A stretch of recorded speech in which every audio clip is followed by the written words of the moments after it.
pack. Come on, you know now. what I'm saying? Come on, now. Yeah, oh, man, we making a spread. Yeah, we making a spread. That part. So what we missing? Normally, we ain't gonna be missing nothing. In the spread? Yeah, full spread. What we missing? What we missing? Man, I'm a spread out. Man, I got all the spices in it. This is the sale. Yeah. Ain't nothing missing in the sale. Everything is in the sale when you're living good. When you're living good. When that commissary come right. But guess what? When you don't do good out there, guess what? Ain't nothing in the sale. Come on, man. You be in there washing drawers. Come on. Trying to make something come in this. Let's go to work, man. Let's go to work. Prison Stories 101. We got him in the building, man. The one and only OG Percy. Okay. Yes, man. What's going down, man? Man, Welcome to the cell. Nah, hey, thank you for inviting me. Again, I'm in your house now. I'm in your spot. But now, we sell this right now. We sell this right We're now. gonna bunk up right quick. Talk to me, sell it. You just got here? Yeah, I just got here. Off the bus? Yeah, so yeah, well, how does it work when the person just gets it? Get comfortable. You all right? That's first and foremost. Okay, well. So you got something to eat? Right. What you got? You got some shirt? You got some shirt? All right, boom. Get that off the bed. Oh, come on now. Box of cereal. Come on now. You're gonna need a whole bunch of. Come on now. You need a whole bunch. Yeah. One for me and one for you. Ah, come on now. Let's box of cereal. Man. Yeah. You want that though? Yeah. Hey, listen. Appreciate you. I'm gonna hold on. That's strike one. Oh. Don't worry about it. Oh, I'm supposed to be like hell now. No, that's yours. No, that's yours. Hey, bro. Hey. I'm gonna give it back. Hey, you ever been to the Chinese store? Let's go. Where they say you touch, you buy? That's paid for.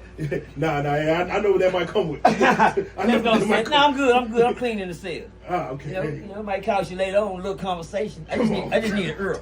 Yeah. Everybody ain't here for the same reason. No, I'm just here for somebody to listen to my grievance and my vents and rages. If I can give me an ear that'll pay attention and let me cry a little bit and you don't go tell everybody, oh, bitch, that nigga. Yeah. I need to let out some frustration. I need to let out how long I've been in here. Talk to me, Sandy. What's on your mind today? All right, let's do it like this, man. I'm glad I had this conversation with you because not only are you one of the better storytellers, but you've been through the gladiator unit. Yes, sir. You done went all the way through there. So the way we do these prison stories, okay, because this is your first time. Yes, sir. We like to give people the who, what, when, where, and how. So with that being said, I'm going to allow you to reintroduce yourself. Tell us who you are and how much time overall did you do collectively. Number one, y'all, first of all, foremost, I'm a child of God. And my name is Percy Dwayne Dempson. I am a child born to Louise Carter and Albert Dempson. My dad is a 3-time honorable discharge veteran. My mom is a minister for the Lord right now today, Elder Louise Carter. I come from those two.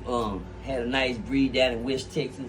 I had a sister that got real sick with a heart disease, and they had to move us down south, which was Fort Worth, Texas, because they couldn't find no heart specialist back in the 60s, especially in 67, 66. So we had to move towards closer to Dallas where the good hospitals was.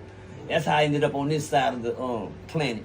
The south side of Texas, the north side of Texas. I come from the west side of Texas.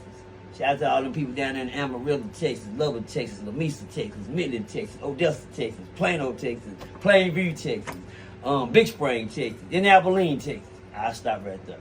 Okay then. But shout out to all them, but I came down this way, man, and I got introduced to the life of gangs when I was like 13, 12 years old. I joined a gang called the GQ Boys as a young child. Before even heard of a Crip and Blood even existed, around in these parts. I came from a gang called the GQ Boys. I joined that gang when I was 13 years old. Went all the way to high school with it.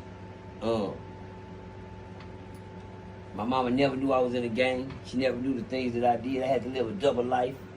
That means I had to be one way at school and one way at home. Niggas didn't know when I got home, I got whoopings. Yeah, I got a whooping. I probably the only gang bangers getting a whooping. They didn't know my mama didn't play that. They lived by the sword die, And I found out that was a different test to take to grow up in a house with religion, a religious house. Sometimes you have to make a choice, and I had made my choice. I'd just rather go to hell. Was your daddy there? He was there for the time that he could be, but I always had a daddy around. Shout out to my dead daddy, Clarence Carter. Shout out to Clarence Carter, the daddy. I don't call him the stepdaddy. I call him the daddy that stepped up. Instead of calling them stepdaddies. I had Clarence Carter, which come out to be a good man. Clarence Carter. Shout out to John Carter, the whole family. They had a nice restaurant on Lancaster Street called The Carters. John Carter's restaurant, one of the most hottest restaurants, black-owned restaurants in Fort Worth, Texas. I used to go there to go eat and see like one of them white folks in here. I said, God dang, when did white folks start eating nigger food? But at John Carter's, I forgot, slaves the ones used to cook the master's food. So they used to start cooking. You understand me? I know it. Good cooking. But I am a person that couldn't stay out of jail for over like 6 weeks, 9 months. Hold on, lights off. Lights off. Hold on. Oh, there we generator. go. There we go. He said generator. Generator. We got everything to seal, man. Everything to seal, man. Hold on, let's plug back in. That's just a bag up.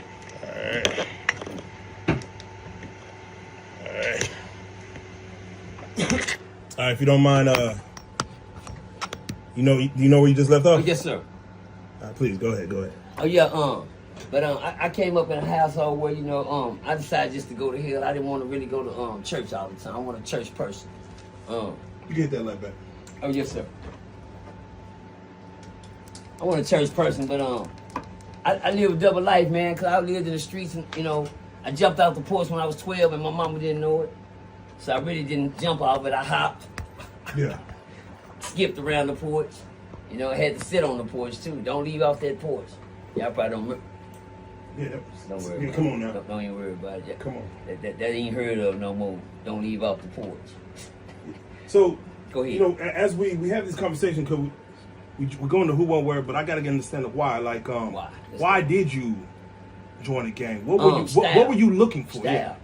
My mama didn't buy us the nicest things to have, because she had 5 kids to take care of. When you got 5 kids to take care of, you just can't, and you ain't got money. Minimum wage back then was $3.35. You understand me? And $3.25 and $2.35.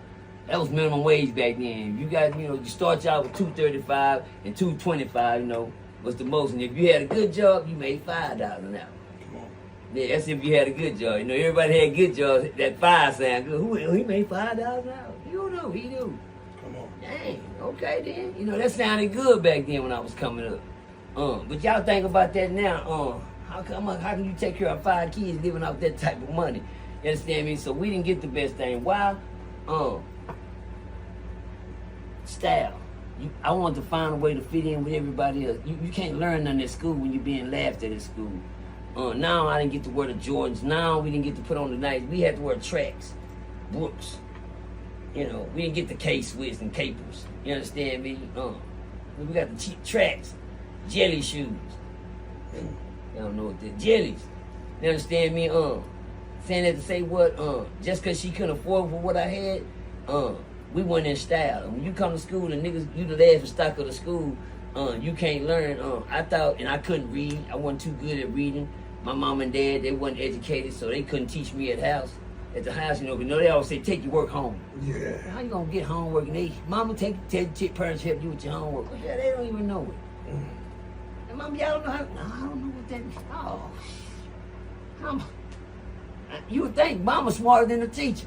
You know, that's what we think. I take my mama go dog this shit out. My mama give me an answer. Yeah, mama, but I can't blame that because my mom and them came from the slave days. My mama came up working in the fields and everything. But the reason why is style. Who are you trying to impress? Everybody. Girls. Brothers that's around me. Fitting in.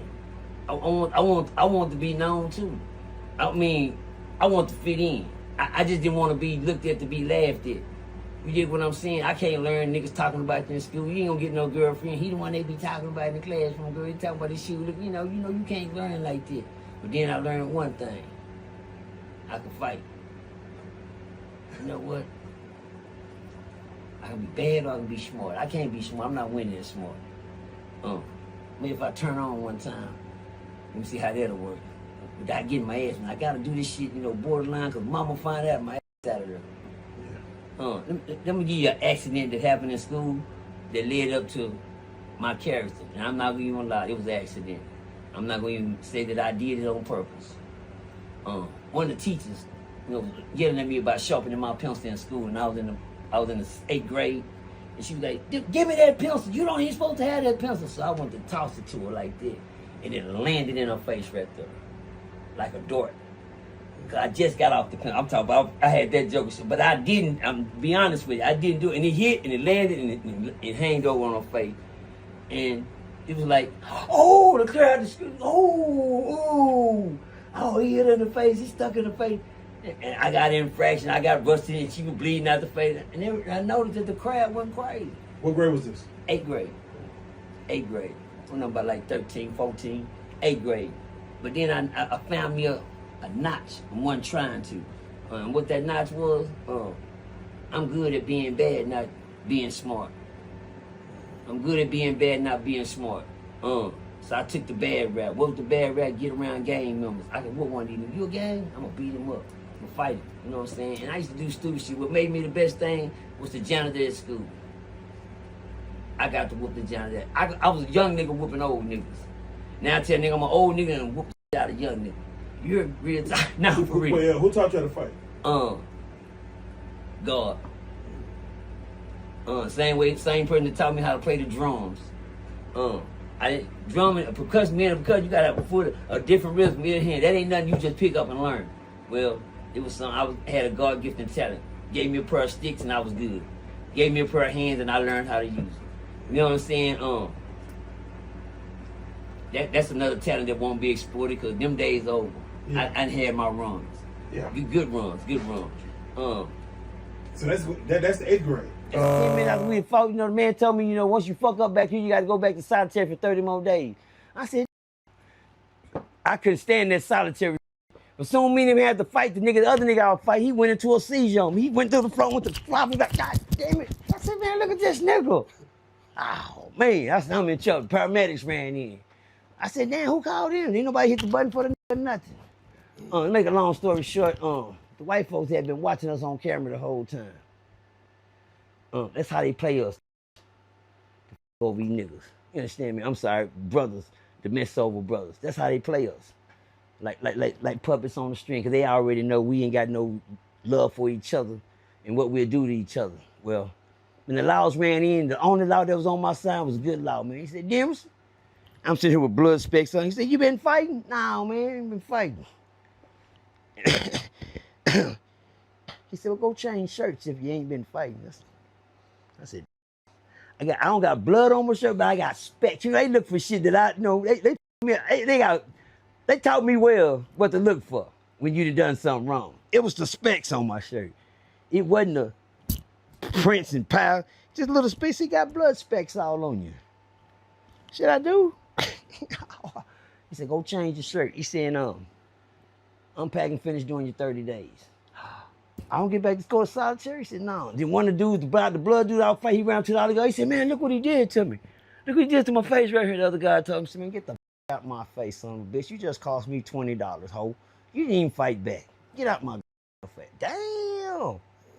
I know I didn't hear what I just heard. He said, get out my face. You didn't even fight back. You just cost me $20. That means they was gambling on me and him fighting anyway.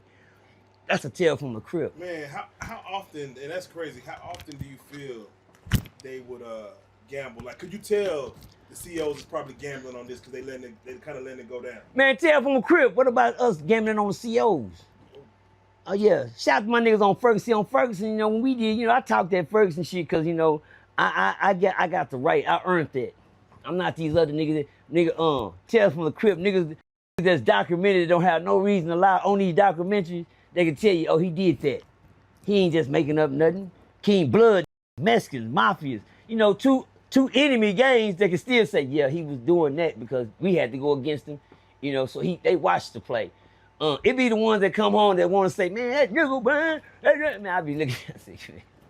Look at that. But anyway, on Ferguson, let me give y'all something on Ferguson that you Ferguson nigga know how to talk about. Shout out to my Lawrence, man. One of my Lawrence, man. He had been doing time for a long time, man. He a cool little nigga. He been doing time. Let me tell you something about prison guards. They're more institutionalized than the that's doing time. That's what you don't know. Because one thing you know about that's doing time, they go home. I work here. Hello? Does it make sense? They get to see you go home, but guess what? They still got to come back to prison after they do they 3 and 4 hours with rec. What's that at home sleep? That they time off and it's back to work behind bars. One thing about officers in prison, you can look at them, all of them have a yellow stripe on them. Each one of those stripes for 5 years. I've seen white boys come through the stripes coming all the way there. That's how, you ask a lot how much time you been doing, man. Well, if you ain't got no stripes on, I can tell you got 1 bar on you. You been here 5 years already. You got 2 on you, you been here 10 years. Your stripe, your bars that's on your shirt will tell you how long you've been when you get a bar every 5 years. Laws are more institutionalized than inmates. Let me ask you. Don't let me forget the. Shout out to Sergeant Strain. Sergeant Strain. Oh, I know this gonna shiver a lot of you niggas timbers that's Texas TDC, that's watching this from TDC. Shout out to Sergeant Strain. Oh, I just gotta say that again. Shout out to Cofield, Darrington, Sergeant Strain, wherever he worked at. One of the hardest convict officers they ever walked. I said convict. He just happened to be an officer. Hello. One of the hardest convict officers they ever walked would whoop an officer and a law. He would whoop a law before he whoop an inmate. Would whoop inmate, fight inmate. Inmates were scared of this law. Shout out to Sergeant Brown. I mean, you got laws that actually scared, terrified. They know they will hurt them. The laws with Sergeant Strain will hurt you. Sergeant Strain will hurt one of his officers in front of you. He ran this shit with an iron fist. There's always somebody that's legendary besides street legendary. These laws are known for keeping order in the prison. And they respect at the same time. Hello! That's hard to do. Because, it's always the police. I bet you won't tell Sergeant Strange. What did Sergeant Strange do? What was he doing? Captain Strange, Sergeant Strange. Oh, he's the overseer over the law. He's the guard. He's the guard. He's the law. He works there. He's a corrections officer. Was he corrupt or was he just... He was square business. One thing about prison, if you don't keep your respect, you lose it just one time, you won't have none no more. I don't give a fuck what you do to try to get it back. They already know you a hoe. Once you fold, being a break, don't never try to do nothing against that back. Especially when a see you being folded. That was me too. Oh, that nigga just folded. But he didn't fight. No, he didn't fight. I had plenty of fights. I got tell from a crib I got into with some blood out of Fort Worth. R.I.P. to G-Lo, Cabbage, and Terry. 3 blood niggas in one night. Faded both, all 3 of them. I did like this. And these stories are Fort Worth story where in Fort Worth streets to tell you, yeah. That's why I throw names out there so one won't get it confused. Like Little Eve and them. You know what I'm saying? Similar to the whole world. But anyway, I seen a white boy pump one of them blood one day. At the domino tape. I'm sitting here minding my business. Understand me? But I'm peeping game. And they playing dominoes and the blood nigga say, oh, get up there. And the white boy say, hey, don't call me no hoe. I said, get that nigga, man. Get that nigga, the white boy. The white boy stood in there, man. Now, and the little white boy took off. Went to his bunk area and put his shoes on. I said, oh, little skinny white boy. Okay, but I'm waiting on the blood nigga from Fort Worth, Truman Street. Square business, talking shit, always throwing bees up at me every time I see the nigga. Whoop that white boy. White boy came and said, what you want to do? Come on. And then I seen the nigga said, man, I was just playing with you, man. Chill out with that, man. I was like, what? Make a long story short, later on that night, I was sitting by my bunk area listening to the radio, and them same bloods that I seen that happen to, they was throwing bees up in front of me, locking bees and shit. I'm like, God, cook. I can lock that shit over, nigga throwing, you gotta make sure I see it, you know what I'm saying? And then I move out the way, and then, yeah, blood, bleeding, blame, bloom. So I'm sitting again, one nigga, I'm sitting there, I'm chilling, mind my business. They gotta walk by me, but they wanna stop in front of each other, then like me. I say, so they did shit. That's how I knocked their hands. I said, say, man, quit doing that in front of me. Man, it's crip right here.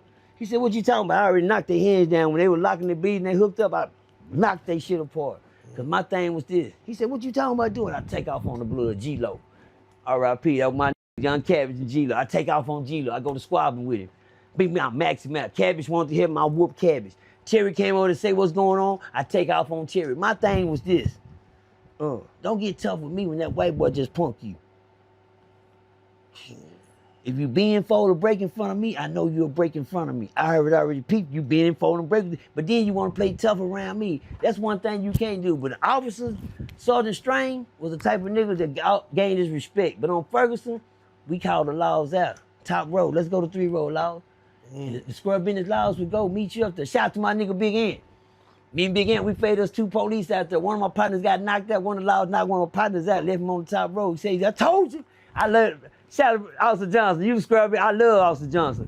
One of my partners said, shout out to my said CC, Cedric Whitaker, side. You understand me? He decided he want to get a lot of hard time. I said, sir. He said, Loudon told me he don't want to fight you, man. But you keep with it, man. He said, man, Loudon don't want no trouble, man. That hoe. That hoe. He gonna punk you until you did. So the law said, man, I guess gotta go up to 3 road. Oh, you want to go to 3 rows? Said, oh, hell yeah, that's what I'm talking about. Said, ran up the stairs. I said, man, just make sure you don't the shirt up, you get out. I said, he taking his shirt out, just go up there to me. He said, that's the only way I'm going to get it. Yeah, it's the only way you going to get it. And he ran up the 3 row. I was even going to get his head from tear that hole up. He ran up that 3 row, and guess what he came back down saying? When I told you, homeboy, I didn't want to do him like that. What said it? Oh, we run up the stairs to go get said. Oh, said, get up. God damn, he just slept said ass up there. Man. But you know, it's all about earning your respect. Even the officers got to earn their respect. Shout out to them officers that took them shirts off and said, that you gonna give me mine. Y'all can't tell them stories, can y'all? Well, I can. Could you tell when a new officer comes in outside of the stripes? Oh yeah, man, what? You smell that? Fresh meat. That over there spoiled me. We've been smelling that old ass meat for years.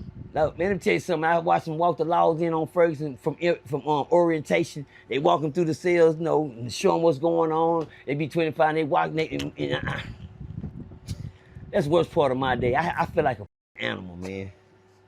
You don't know how I feel, man. That's the most disgraceful thing. Is just, you know, people walking in getting new jobs, but they gotta walk by looking at you living in your cell like an animal, like you just caged in, nigga, like you something at the zoo. You know, everybody got their plain clothes on. They walking through the prison. People that's gonna get the new job. This is what you know. This is what you do. And we getting that bitch living. Oh, but not on Ferguson. Say, when they walk them through there, they can walk 25 through there before the day over. Half them gone. They don't quit walking, but they gotta walk them through there. You gotta have their hands-on experience before they even start the job. You gotta walk them through. You gotta leave them on the block 5-10 minutes. For one shift, you gotta have this before you complete the training. Did it make you want to act like an animal? Oh yes, sir. I gotta let them know what they in here for. I tell them, look at that sign. You know what that sign say over that door at every penitentiary? It says no hostages beyond this point. That's what it says. The shit that they don't look for. No hostages beyond this point. We can hire you for the state, but if the niggas in the state catch you, we can't let you out of here with them. So your life ain't worth shit in this penitentiary. Laws. So while y'all in here trying to turn up and act like y'all the police and act like y'all got more power, you better read that sign. But see, that wasn't my game, bitch. You not gonna make it to the sign. My job was to let you go home today. Yeah. I was that bitch. You wanna go home? Well, you better shut your up in here. Do your 12 hours, your 8 hours and go home, ho. All that trying to start shit, cause you don't understand. You got officers that got power on units. A lot of these units not ran like Ferguson. When they got power, they'll abuse just like another. They gonna abuse you. They know you want to go home. You gonna do what they say, and they gonna ride you down. Man, his wife, your wife didn't you last night. I'm probably mad at this. Got to go to job. This hoe didn't come home last night. Didn't go to the club. Then you got to go to work. Say, man, sit your ass down. Come here. Radio, yes sir. Man, give me your hoe. Your goddamn muscle. Matter of fact, go to your bed. Go to yourself. Yes sir. Yes, and you abuse your power, what you can't do at home, but you can do it to these inmates. They go for the ladies and the officers. Tales from a crib, small one, I didn't even want to yell it. Sad thing, I didn't see an officer starve a man out in prison just to on him. Put him back in them cells, in them little quiet cells where can't nobody know he ain't got no family. See, one thing you got to understand, youngsters, is to stay out of that place. Stay out of that place. Everybody ain't gonna treat you like you in prison. Ain't nobody there to help you. If they was there to help you here, why they here? You hear me? If they help you in prison, where they gonna work? You hear me? I mean, if that place ain't there to help you. The thing I try to tell people, just keep yourself out that place.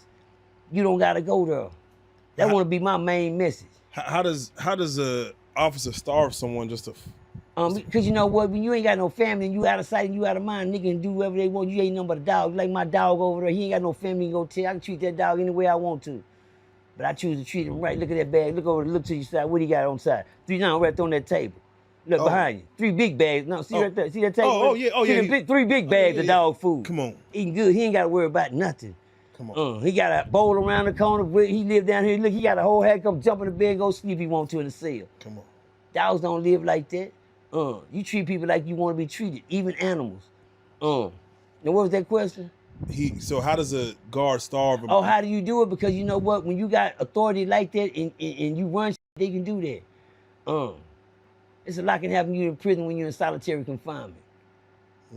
Oh yeah, especially when that officer come to work. You can cry for help every day. Tell them a crip. I was on a little small unit called Brownville unit, man. I had been put in solitary with a young nigga kept beating on the door, trying to get my attention. Well, I'm in solitary, I don't want to talk to none of you. Bitch, I'm in quiet, I talk at night. I don't talk in the daytime. I sleep in the day and stay up at night. Well, it was a young man across the hall trying to get my attention. Kept beating on the door, and every time I look over, he be waving at me. Man, I don't want to talk to you, bitch ass nigga. He kept saying, hey man, can I please talk to you? Please talk to you. So I'm looking through my window and I said, what's up, man? He said, I'm gonna write you a note, read it. I said, how you gonna write me a note? The nigga was smart. He said, stay by your door. He looked around, he shot this line up under my door. A little string came across that motherfucker, went straight up under my door. I said, bro, look at this shit. I get the little note, I read it. He said, could you please write my family, man, and let them know what's happening to me back here, man. They beating on me, man. They been dogging me out. Dust be beating on me every night, man. I go back to the window, look to the window, I said, what? Man, beating on, he said, they won't give me nothing to write home with. They give me a crayon for an ink pen, and they give me a piece of vanilla art paper to write home. I said, you serious, nigga? Man, nigga, hey, man, don't be writing me that bullshit, nigga. So one night I'm in my bed, sleep, I don't pay a nigga no attention. I go to bed, I heard the laws come through there, take him to the infirmary one night. You know, damn, it's late to be taking nigga to the infirmary. But for some reason, something told me to get up. I remember that note he wrote me. So I went to my door and I peeped. And they opened his cell and he was coming out. Say, man, that's the most horrifying shit I ever seen looking like. Man, that man's face was so swollen up and beat up, both his eyes was shut up, man, his face like it was hanging out. I said, what the? I immediately woke up that night, nigga, and started writing that nigga family. Whatever he told me to write. And I sent it out in my letter. Before the weekend was up, the Eternal First was up there. The young man got moved. As soon as he left that day, I remember him telling me, thank you. Man, thank you, man. He said he been doing that 9 months trying to get a hold of his family. They been back there dogging the shit out of him. Damn. Whooping him until he healed up. Won't let none of his family don't even know where he is. That's how they can do it to you. Let me tell you something. It's a little thing we call lost in the system. You ever heard of that? Yeah. They'll lose you in that. Your family will never know where you at. They ain't got to tell them where you at. They'll lose you around. Once they find out you ain't got no family support, that's why I tell you young niggas, young brothers, y'all out here doing your family bad, going bad on your family, then you end up somewhere where you need them for real. You don't need them for real. But they don't think about that when they running, you know, hooping and hollering these streets, and then they end up in a situation where they got, mom, uncle, click. Guess what? One thing about the system, they know who come see you, they know who you call. And they know if you ain't got a visit at all. Once they find out don't nobody care about you, guess what? They don't either. Boys. Man, let's go. While we talking about COs, did you ever have to have an altercation with a CO? Yeah, most definitely. Tell us one time that it had to come to blows with a CO. Oh, let's go. Tell them a crip. Man, I was on basketball called Officer Martinez. Shout out to Officer Martinez, old cop, robo cop, tough ass nigga. At least he thought he was. Well, anyway, you know, in my cell, I have plenty of these right here, you know, that I write on. Here's a couple, look. Blow the, I ain't been in prison so long, I can blow the dust off of them. I walk around with this in prison every day on Ferguson unit. To make myself look good, I had me some Scotch tape, and I would put my best rappers on the front of this right here. You know, as y'all can see, I got Twisted Black, Joel Santana, Lil Wayne, Rick Ross, T.I., Fabulous. You know, and the sad thing, what's crazy about this the crazy part. Guess who else on this tab? Who you got? That's PMG, a little kid. That's stupid. But I used to walk around with this every day. This thing is so old. Whoever get a hold of this, you gonna have a prize in your hand. This thing is so old. I got a letter from Twisted Black when I was in there. Look at that there. I got a letter from Twisted Black, an old letter I put in there, and Twisted Black was my first on my book. And this page is so old, look, it'll tear if you tear it. And it'll tear if you tore it. That's how old this book is. But I walked around with this book. Look how old this book is. Got the best knowledge. This is my Bible right here, boom. All these things was written by Percy when God taught me how to read and write and recite. But I wrote all of this stuff. But one day I came to my cell. I went out to go play basketball, and I came to my cell, and my was gone. I said, what the hell? Where all my raps go? Oh, to let y'all know, when God taught me how to write, I didn't just write one book. I wrote plenty. Come on. Yeah, I wrote plenty. I didn't write one, but I wrote plenty when God taught me how to get about it. But one day I come in and all this was gone. And all the time I spent years writing, it was gone. Officer Martinez had went inside my cell and decided to go through my Well, that's cool. That's your job. Shake down, do what you do. I ain't got no contraband in there, but he took all my raps. Why'd he take my shit? Because he said I was planning on killing somebody. Man, that's a song, man. I'm rapping. He said I'm writing death threats to people on notes and letters. I said, oh, man. Sal Martinez, go get my shit. Where my shit off, Martinez? Well, I took that. I had that sent to cuz you better go get my shit out there, out from over there, man. My shit behind that desk. Now, in this prison right here, they got a line. It's called a gun. Do not cross that line. I don't give a f what inmates are not to cross this line to get into the officer's space. Now, you got this line, and they give you about like 6 more feet before you can get to their desk area and everything behind it. And they talk to you from a distance. Well, I need my shit. I was Martinez. I'm right up on it. Say, get behind that line. Nah, you can't put me behind that line. Where my shit at, Officer Martinez? I said, get behind the line. He worried about the line. I'm worried about my rhymes. You understand me? We not gonna see eye to eye right now. He looking for a power trip, and I'm trying to get my so I can take a trip. I'm gone. Man, I was gonna tell you, give me paperwork, I was telling. He said, I'll send that stuff to K. You don't have nothing here. Get behind that line. And you know, he's militant. He's a militant. You know, when I say militant, military minded, y'all. When he say something, he means something.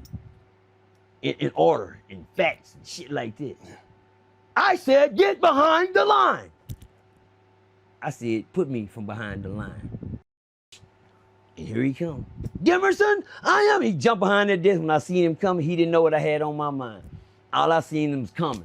When he came from around that desk, I knew he wasn't playing. And guess what? He just didn't know I wasn't either. And I took off on Officer Martinez. Bam, bam, bam, bam, bam, bam, bam.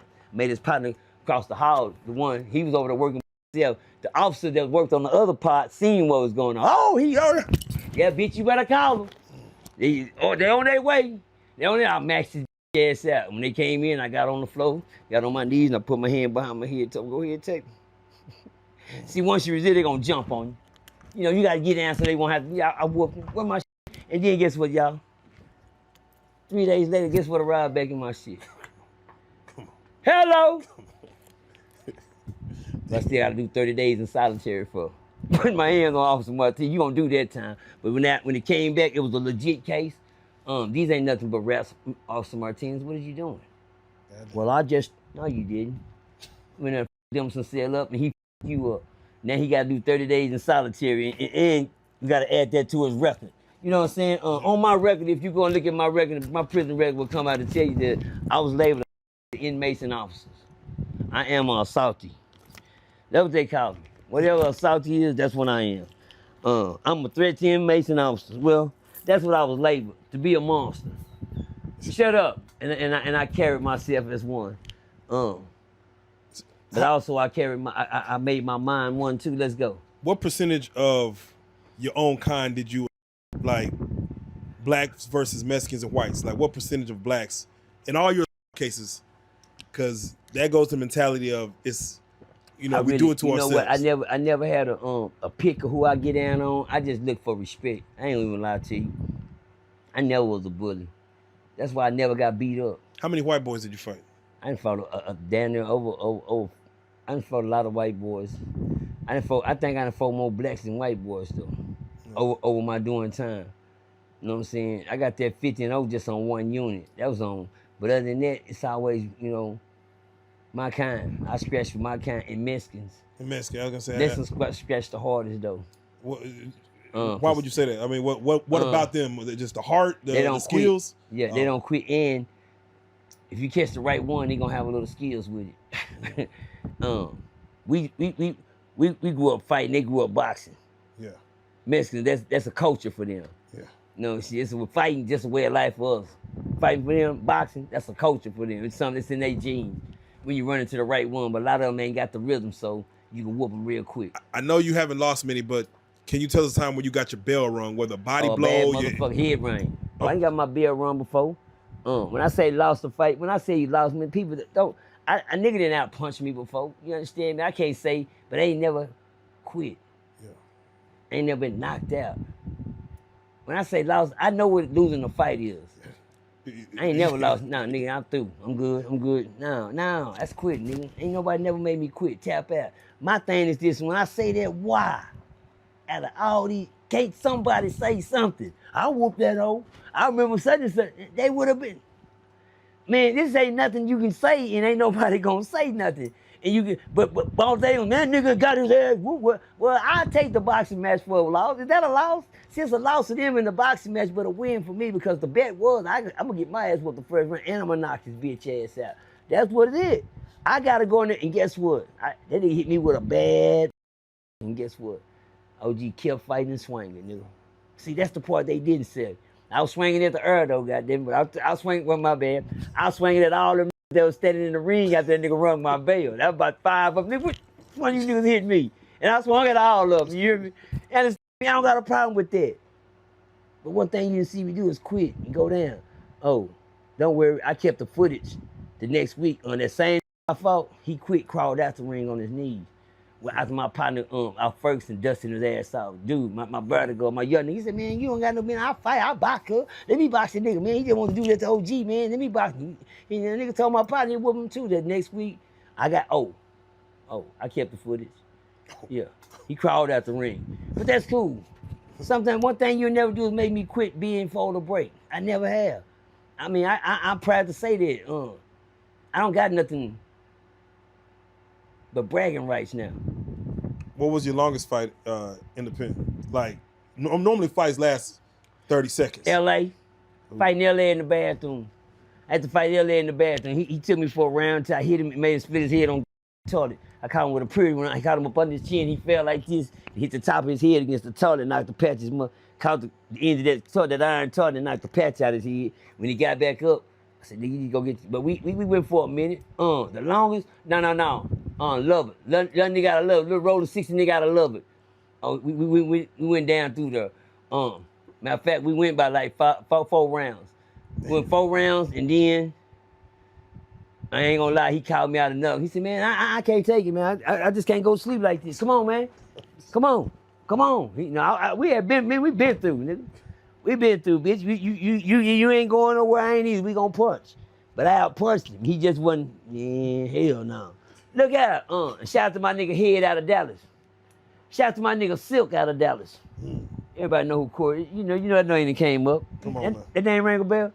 Silk. Courtney. No. Silk, they call him Silk on Ferguson. I guess Reverend Eli talk about him all the time. Oh, Courtney, you know who Courtney is? I don't know Courtney, I know Silk. Well, that's Courtney. Oh, yeah. Yeah, I had to find, that's Courtney. What Courtney? Well, that was my mentor, my trainer. And for Reverend Eli to say his name, I know that he know who doing some real punching. Yeah. Well, Reverend Eli don't know, he gave that nigga all the praise, but he don't know that nigga gave me all the praise. Because he gave me the skills. He sit me down, he gave me this here. He taught me that the fight is won up here before it's won from here. I didn't know that. Can you give, because normally we do this towards the end, but let's go. I want you to give a young man who ain't used to fighting, locked up, goes to the pen, whether the feds or state. What's the rules should he go by and fight? Like what tactics can you give him? Hard. Okay, no matter what. Hard. Cuz, hard. Get that hard first. Get this here first. Don't folding and just taking a beating. Oh, no. Get that. Cause you know what? You know, they will do that. Niggas go, I call that the turtle shell. They go in that turtle shell and they won't stick their head out of it. You know, come on up out that hole.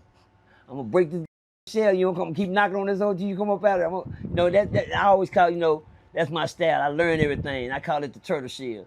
When they go in that corner and they fold and they buckle, they broke. Ain't nothing I can tell it. Ain't nothing I can tell it. You see what happened, old boy? What's that? Don't worry about it. Him. Yeah, he come. It's nothing I can tell him. Yeah. It happens to the best of them, man. It happens to the ones you think the tough ones, nigga. I'm telling you, big homie. Is it better to fold or is it better to fight till you? It's never better to fold. Once you fold, nigga, you'll be a fold. Anybody can have you after that. You're not a man when you fold no more, man. A man gonna take that black eye down. If you getting whooped and you can't take the punishment no more, you let them know. I'm good. I'm done. But you don't go in the corner and fold. You can bag out of it, but don't fold. Don't never tuck and fold. Never go into the curl. Once you do that, that's what you is. You curl, nigga. Bag out of it. Best way you know how. But don't never tell a nigga you quit. Just tell him I'm done. I'm done. Is there such thing as dirty boxing in prison? Oh yeah, me. Can you fight dirty? Yeah, it's me. That's me. I poke you in your eye. That's my. I poke you in the eye. I'm gonna bite you in your face. That's my. You can tell them nigga been fighting with Percy. Nigga, I know why you got that bloodshot in your eye right there. He stuck his finger in your eye there. Yeah. The first thing I'm gonna do, try to put this all the way to push your shit to the back. Man, what you doing, nigga? Yeah, you can't see. I learned one thing from Scarface. He said, once you got them blind, then they done with. Cause I'm true to myself, the dumb shit. I use that for my advantage. Once you got them blind, then you know what, he right. Cause once you can't see, you can whoop the shit out of them. I learned a lot of things when I did fight, doing my little fight runs and shit. I wish somebody would come on and tell somebody whooped the old Percy ass or somebody. Whole world. What is y'all waiting on? People, all they want to do is say he lying. What do you say when people question someone's when they tell a story about their fighting skills and someone who wasn't there questions it? Like who? I mean, who are you to say what they did? Yeah. Who's? But you know what? You can peep it. You can peep it. You can peep it. I know when they're throwing that out there. I just sit there and listen. Oh yeah. Yeah, man, and I was, because too much on it. It's too much on it. It's too much sauce. You know what I'm saying? Because it don't take all that to say you want to fight. Yeah, man, that nigga came up there, nigga, and I took to the side, the nigga went out curve, ducking, dipping the nigga, I went to shoot. Man, stop all that. And then you get out there, as soon as you throw your hands on him, he jump. Okay, I just...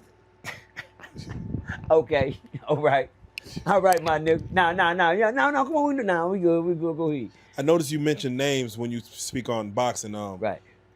That gives it validity because then people could actually come back and, if they still around, they could, go against what you're saying.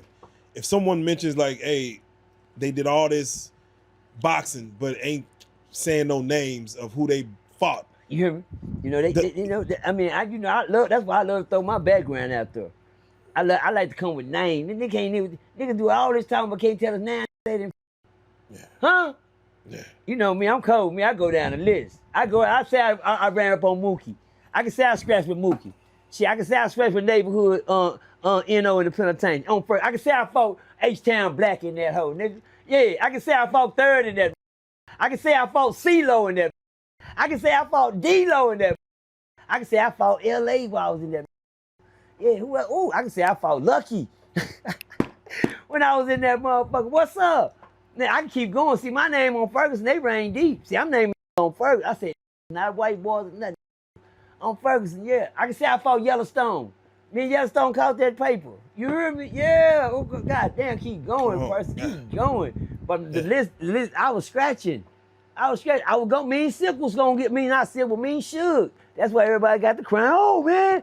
I seen how, Dewberry and all, they got the, oh, man, he ain't fought no Suge. He didn't get with no Suge. Oh, man, he done up now. He said Suge now. He said Suge. And then they did their homework. Yeah. I'm going to let y'all soak in that for a minute. And then they did their homework. They did all the talking, all the hype. And then they did their homework. Wait, hold on. You hear that? Yeah. Shit, me either. Nothing. Because guess what? They ain't got nothing to say after they do their homework. And find that nigga, damn, Percy. You just look old, just look, man. Yeah, because I'm old now. I'm 55, nigga. I'm going to be down there 60. What you want me to be doing? Still standing in a plane trying to fight? I bet not. So one of you niggas whoop me and take my trophy? Oh, no, them old gloves on the wall. Not been hung them up. Let's go. How important was reputation while you were there?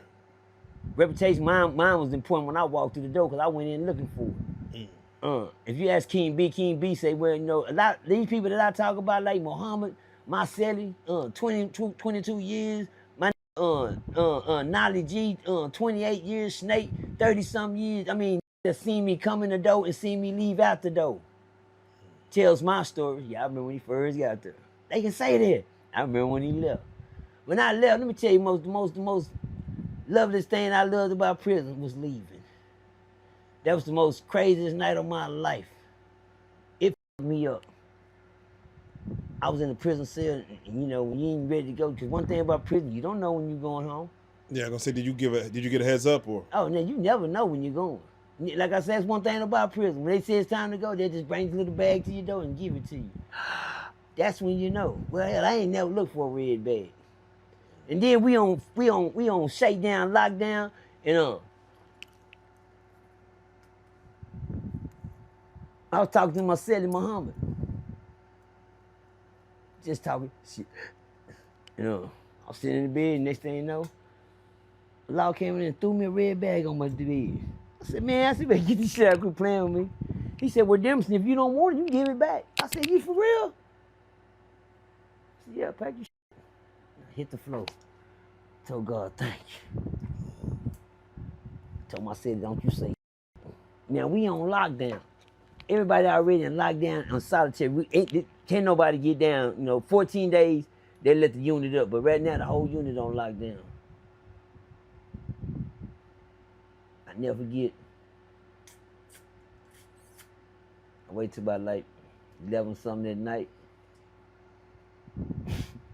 I walked to the edge of the bars where everybody was quiet, because you know, it get real quiet in prison at night because everybody goes to sleep. They respect everybody's privacy. So it's very quiet in prison, like an old folks song. You might hear niggas talking, but it's not loud. So I go to my cell though.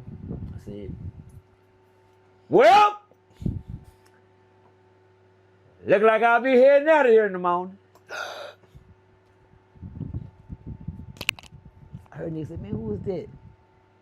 I didn't say nothing else. I said, well, look like it's over. I said, Percy. I said, okay.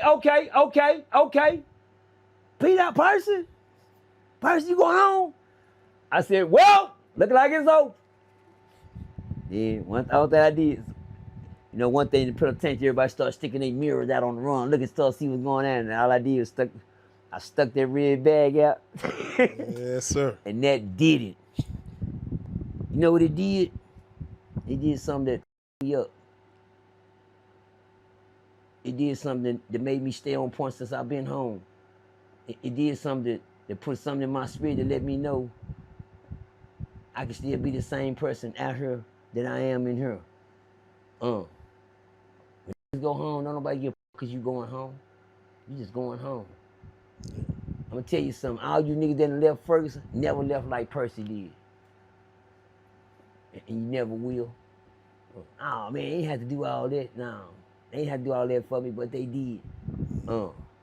One thing they did, I noticed. I sit on the bed and I listen, and I listen, and I listen, and I listen for at least a whole hour straight.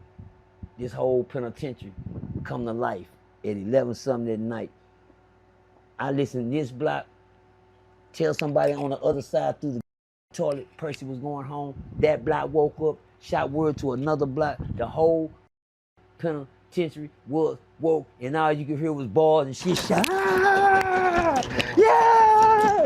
Yo, Percy all going on! I'm out of here, nigga, what? And I sit there and I enjoy it the moment. I sit back and I soaked up in it. Damn.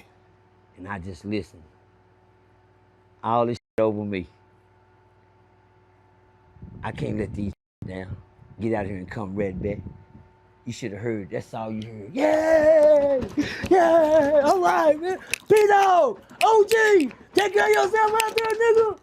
Balls just rattling, shaking their cages like animals, shaking all through the night for an hour straight, man. My city looked down and said, "Man, you better get you." He said, "You got it." How does it feel though when you get out though, and it feels like that love isn't there? Oh, it's not there. When I came home to nothing. Nothing. Was anything itching for you to go back? Like just anything? Like damn. Oh yeah, a lot was itching for me to go back, but it wasn't enough for me to go back to no more. All I had to do was sit there and scratch, while I itch, and that's to see your girl with another family and your kids. When I didn't leave it out here like this. I left the white picket fence family, and I wasn't grateful for what God left me with until I lost it in prison. When I came home from prison, I didn't have that to go back to. I ended up standing in the cell. Yeah.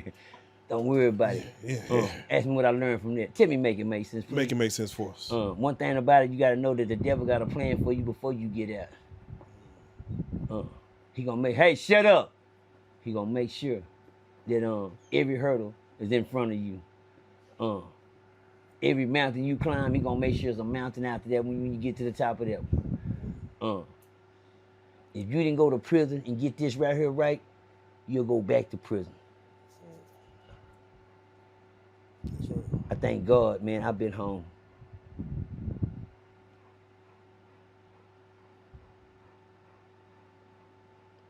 $13 years. Cool. I've been home 13 years, nigga, and I ain't did to let nobody down. Come on. Inside of here. Come on. Yeah, I didn't relapse. I didn't have some stumbles. I didn't have some falls, but I'm still strong. Like I told him, if I didn't fold in there, I'd be if I let a nigga make me fold in here, out here. I've been home 13 years. That's what I'm proud of. That's what I brag on. That's why I am who I am. I can talk all that prison shit, penitentiary shit all day. But can you say you came out here and stayed out here? A lot of them can't say that. A lot of them got parole violations, went back on this, monitors on their legs. Nigga, I've been home 13 years. And I tell God, thank you! Every time I think about it. I tell him thank you every time. And I yell it to the top of my voice. I tell God, thank you. I said, thank you! Every time I think about it, because what the devil had planned for me was already out here playing. But God said, I got better plans. You just gonna have to climb a couple mountains, Percy, jump a couple more hurdles. You got this. That's why I'm telling niggas right now, my job is to build, not destroy. If I can't say nothing to help you, I ain't gonna say nothing to hurt you. If you can't learn nothing from me, learn it from somebody the right way. Go ahead. Yeah, it's everybody feels like their life is a movie. Everyone feels like, man, my life is a movie. For your name to be a household name, there's a documentary that just got released about you a couple weeks ago. Yeah, about you and your sons. Right. Did you think that your name will become a household name based on the work you put in, not only in the streets, within the crib community back then, within the prison penitentiary system? You've been doing a lot of work. To where did you feel like, man, if the world gets a hold of this of my stories, I'm gonna be a household name? No, I ain't even gonna lie. Y'all let me know that. I heard that from real life street stars to begin with. I'm emotional right now. I don't know why. Nah, take your time. But real life street stars put up on me and let me know I was somebody. Yeah. Years ago. Yeah. Years ago, when I didn't know. When people say, I had an old say, man, let me make some money off you nigga before you kill yourself. I look at that nigga like, what? Yeah, nigga, you don't know what you were, nigga. Let me make some money off of you before you kill yourself. Oh, nigga took me to the studio, everything you was doing. And I seen that right there. Gave me something to feed myself in life, even with real life street stars. Let me make some money out for you yourself off. You got to know what you're worth. When you don't know what you're worth, you know, you'll yourself off. Come on. Tell us. But some people can see what you can't see in you. Man, cause you don't know what you. Tell from a crib. When I went down to that neighborhood that time to fight that, seen what I was worth. He knew this was worth more than what I was doing. Let's go, Percy. My bad. You know what I'm saying, God. Let's go, God. He seen more than what I was worth. And when a nigga came and took a that's dead now, shout out to David Wayne in the wheelchair, old crippled nigga. He used to say, man, come on, what you down there doing? Leaning to the side in that wheelchair. He said, what you doing? I said, man, I'm gonna come down and fight this nigga, man. That real life street star seen me push the nigga on the rap battle stage. We finna go get our paper. I'm down that nigga neighborhood the next day, nigga, what's up? Bitch, what's happening? I'm down here, you know, what's happening? Where you at? Nigga, you know what I'm saying? I don't box. You gonna whoop me with them boxing gloves on. But if I get a chance, you know, if you was that tough, when I push you on stage, you just showed that work. I ain't finna let nigga push me in front of everybody and get back up there and start rapping. You crazy as fuck. But anyway, that old seen something in me that was worse more than what I was looking at. I was looking at coming down there having a fight. He said, stop. Don't do that. He said, what? How much I gotta pay you not to have this fight? I said, what you mean, nigga? You ain't gotta pay me shit, nigga. I'm gonna fight this nigga, man. No, he said, no, chill. He looking around like, damn. Old nigga in the wheelchair. Real life street star right here. Let's just say the nigga in the wheelchair is a real life street star promoter. He said, wait a minute, hold on, stop, Percy. Wait, stop. Wait, hold on. Hey, it's too many cars. Look here. How much do I gotta give you right now not to fight this nigga? Shit, nigga, you don't pay me not to fight him or to fight him. He said, no, just chill, hold on. He said, one more car come. Yeah. Here. I'm gonna give you $100 right now, man. Just hold it. Just don't fight. Do what you gonna go get what you want. You know whatever you need. He said, but when it's time to fight, I'm gonna go get a boxing ring, a building, rip me a building out and everything, nigga. I said, you gonna do what? He said, man, well, I didn't give me your money. I not to fight, so I took the money on a humbug. You understand me? You know, man, this nigga ain't gonna do this. Oh, them niggas, y'all seen what them niggas did. Them niggas took a piece of some boards and shit. Them niggas put a ring together. Am I worth all that? You gotta know what you worth. Come on. I didn't know what I worth, but somebody seen it was worth more than I seen. Come on. Nah, that's facts. Don't worry about it. You gonna keep up with the story. Come on. And he seen that in me. And guess what? I took that little $100 that night, but when I left that night, I had $2,700. He said, you can have the money at the door. I split the money at the door with you and Corleone. And all I want is what I make in the club. Well, what shit, nigga, how much you charging at the door? $20. Oh, nigga, ain't nobody gonna come see nobody favor no $20. That's club money. $10 in the club. He said it was $20 over here and $40 for ringside seat. You know what me up that night? Go. When I looked around at the crowd and I remembered everything the nigga told me before this shit started. I said, look at all these goddamn people in there. I said, the door must be looking good. I said, we still gonna get that money at the door? He said, yeah, we got all dope. Oh, nigga, I'll go in there and take a fall, but I'm gonna go in and fight my ass. I didn't give a fuck when I seen the crowd. You see all these niggas? Nigga, even the ringside seats are full. Nigga, it's going down. This nigga. Boy, you smart. You know how much the food costs in there? He was saying, I had to go back to get more ice and cups. And he said, you know what he did that night? He pulled me to the side and gave me another $200. Which I left almost like $3,000 that night. He said, here you go. He said, just money I made on the side, man. I sold out everything. I don't got shit. Damn. For you to give me this much, and him too, I imagine what you. And after that, they had a gambling thing. They held all they know, everybody leave, the pool tables open. They was in there. I said, man, I can't believe when I go back and look at that video, Percy brought the city out like that. Mm. That's real. Somebody seen, yeah. If you go back and look at that, look at all the hype, the boxing match, look at the crowd, look at the action, look what this brought all this out. This ain't nothing but about him. Yeah. It's a lot of and all these boys, I'm sitting there looking, I said, okay, I'm worth something. First, you gotta start looking at what you worth, because other niggas can see money in you, nigga, you can't see it, you gonna just keep yourself that $100. Come on. You heard me? Come on. Yeah, I could have ran out with that motherfucker in the hood that night and called it night, but this nigga seen money bigger than that, man, and that let me start growing as mentally, because I was behind, I was way behind, to be a junkie, you know what I'm saying, to be, become the from becoming the customer to the dealer is hard. Yeah. Yeah. You need to be the dealer, then become the customer. Come on. But becoming the customer to the dealer is hard. You understand me? You gotta learn how to cook up first. You gotta learn how to get your shit together first. Until then, nigga, you just gonna be a customer. Come on. But I got tired of knocking on the door being the customer. Shout. Yeah, nah, for real. For real. But shout out to Real Life Street Stars. Y'all, that motto just made me knew I was somebody. Yeah. You a real life street star, nigga. You just don't. Nah, and man, thank you, because, you know, before that, you know, it was the rap battles, and I'm just curious. Let's go. With, you know, you came out a beast in the rap battles. Were you doing rap battles in the pen? Never.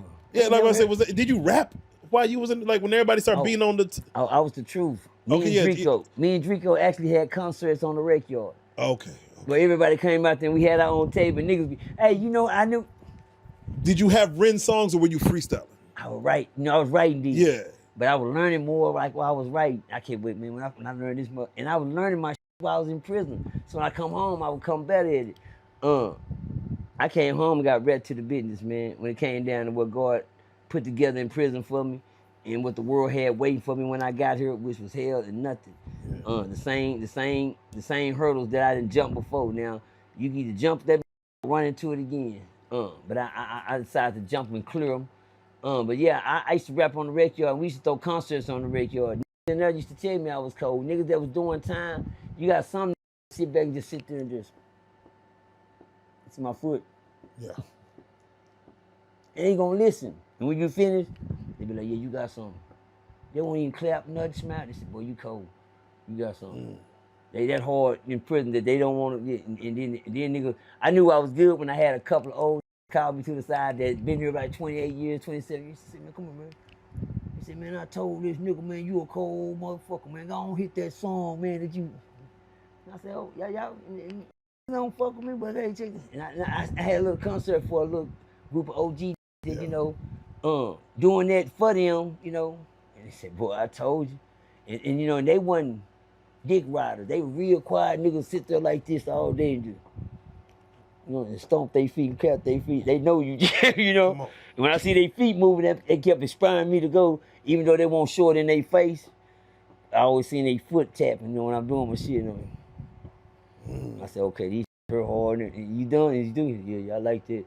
I liked it. I know it, cause to get a foot tap out of a nigga, he gotta have something in his heart to make that foot move. You understand me? And I learned that from a hard nigga without even seeing it in their face.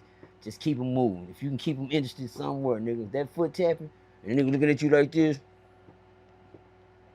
Come on. that's hard. Come you feel it? Yeah, you feel it? That come foot on. tap. That means somewhere you digging, keep digging. And when you finish digging, he said, yeah, that's a good one right there. But what did those songs get? You know, and I did that. Not only that, you know, God was showing me, you know, what he was doing for me was working through others. Yeah. I had to start putting the pieces of the puzzle together. What he doing for me is working through others. I'm starting to see now. I'm starting to see what I'm doing. Yeah. Through others. Niggas actually like, man, niggas say you can rap. Damn, you know, I did the rap battle stuff. I want a rap battle. My son put me in that shit. You know, when I seen that shit, I'm like, man, where the music at? look, they ain't gonna be able to tap their feet, nigga. I where the music? He said, Daddy, they ain't got no. My son that you see, that's my 34, that's my oldest son, Randy. Yeah. See, niggas out there, I got son. That's my oldest son. He sitting here living that, see what he doing, chilling. He ain't in no cave with the rest of them goons. He relaxing. Son, you can stay there and do this. You got a big ass right with daddy, nigga. Come on. You understand me? You know, we got my mom in her room. We take care of her. She don't take care of her. We take care of mama. Come on. You understand me? She too old to take care of us now. She's 70. She just had a birthday last week. 76 years old. She's barely getting around. Ain't no way she can take care of us. Yeah. That's supposed to go the other way. But anyway, yeah, talk to me. Yeah. So the last question I have, you know, again, these stories go. That's why I'm glad we're doing this introduction. But you did sit down with a young man by the name of Vernon. On Real Life Street Stars, and you hear the story of Vernon, and after hearing the story, you don't got to speak on him. I mean, you could use him, but how does a situation like Vernon happen? Easy. Yeah. Just show up. Just show up. Just show up. Vernon, it's a lot of Vernons. Vernon should be a topic. It's a lot of Vernons. Oh, look at Vernon. Right. That nigga Vernon. Does a man walk in a Vernon? Does a man walk in? Yeah. Like, it's like oh yeah, already, oh yeah, you just gotta bring it out of him. It just take a man to bring bring it out, bring the Vernon out of you. That's all it is. Has anyone that you've known or that you've seen got it wrong? Like, I thought that was an easy situation, but damn it, I know better now. Or is it most times they right when they could smell it? Like, nah, I know this. Man, I'm gonna go for the easy one. You know, I ran into them all. I ran into some niggas that like to finesse niggas. I ran into niggas that like to rape niggas. I read niggas that like for niggas just to give it to them or become a relationship. I mean, they all, and I've been around them all. I look at them, I watch them. They TV to me. I was saying, oh yeah, nigga finna go get that nigga. There you go. I'll turn my head this way. I already know what they over there doing. But yeah, to be a Vernon, it's a lot of them in there. It's not just being a Vernon, man. It's just being helpless. Was that entertaining to you? You just said the word TV, which I never looked at it like that, but yeah, you know, this is your world, so this is TV. Yeah, to me, every day I watch TV. Every day was a movie in here. Every day you niggas in here I named everybody. That's why I got prison stories, because these niggas was watching ESPN, Days of Our Lives, and sports and shit while I was watching them every day. Look at old fuck cut. I had fuck cut in there. I called him fuck cut because he edged his head up and he fucked his little cow lick up right here. He fucked his cut up right during visitation. I said, oh man, your cut fuck. I called him fuck cut bust windshield. Nigga got them old big ass TDC come to a barely conceit to them up. But I named King Beasley, all the niggas, King Shoe. Yeah, I gave them names. Them niggas name was Blue Hands. I call you King Shoe. Yeah, you hear me? Yeah, Beasley, King Beasley. I call you the Beehive. I named all these. I gave these their name. You understand me? Because I watched them. Because I didn't have time to do time. I had to watch the shit that was around me. Yeah. Because you didn't know one thing. Was watching you when you think they ain't. They watching you. Yeah. They watching you. They watch me like a hawk in that hole. You know, and I knew I was being watched every day by different officers, different shit that was going on, the shit that I was doing. But I knew one thing. Watch to see what you gonna bend, fold, or break. Yeah. They watch that mostly to see if a nigga can punk you or hold you or argue at you and you don't argue back. It's Ferguson is a place where they can smell the weak. They can sense weak out of you.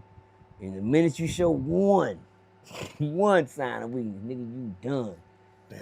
You done. God gave me the ability to stand strong and not run into certain dangers that I could have ran into like a lot of more niggas did. I wasn't no tough guy in prison. I was a saved guy.